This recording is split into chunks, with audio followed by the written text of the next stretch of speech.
faut savoir que la signature de ce contrat a eu lieu mardi aux alentours de midi au Camp Nou. Donc cette société remplace Libero et a payé 40 millions d'euros. Maintenant, quelle est la situation? Eh bien, le Barça, cet été, doit recevoir 60 millions d'euros.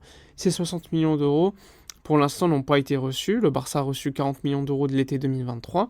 Maintenant, l'été 2024, tu as 60 millions d'euros en attente qui, lors des prochains jours, prochaines semaines, seront payés par les sponsors du club, Nike, Spotify ou encore une fois Aramark, qui devraient acheter des parts supplémentaires du Barça Studios, qui était le problème qui bloquait un petit peu nos capacités d'enregistrement. Il faut savoir qu'avec ce deal, le Barça, une bonne fois pour toutes, pourra cette fois-ci revenir à la fameuse règle du 1 pour 1. Alors quand? On ne sait pas. Il faudra attendre que le dossier soit complètement terminé. Mais en tout cas, le Barça a déjà débloqué les 40 millions d'euros qui avaient été bloqués l'année dernière en termes de fair play, puisque le Barça avait créé 40 millions d'euros par les départs de Dembélé et d'autres joueurs, Kessié, etc.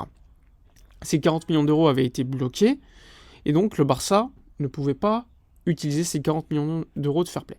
Maintenant qu'ils ont été payés, ces 40 millions d'euros sont théoriquement utilisables, sauf que comme je vous l'ai dit, cet été, il y a 60 millions d'euros qui n'ont pas été payés. Donc, pas la peine d'être magicien, vous comprenez qu'il y a toujours une situation de blocage qui devrait être réglée assez rapidement. Le Barça a donc déjà recruté Dani Olmo, mais fait fuiter à tout le monde qu'ils sont dans la capacité de signer d'autres joueurs. Donc à voir également quels seront ces joueurs. Le Barça veut toujours signer évidemment Joao Cancelo.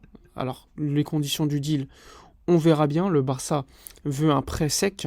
City veut un transfert. Encore une fois, des négociations sont attendues. Il y a également le dossier Mikayil Faye qui fait beaucoup parler, puisque le joueur sénégalais veut absolument jouer, veut du temps de jeu. Nice ou encore Monaco sont très intéressés pour l'acquérir. Le Barça aimerait le garder, sachant qu'en plus de cela, le club, certes, doit vendre, mais a d'autres priorités en concernant les ventes en défense. Clément Lenglet n'est pas forcément désiré, et il a un gros salaire plus amortissement de transfert. Également le dossier donc d'Inigo Martinez, qui n'est pas une priorité pour Hansi Flick, mais qui là aussi n'est pas enregistré, mais qui a un salaire élevé.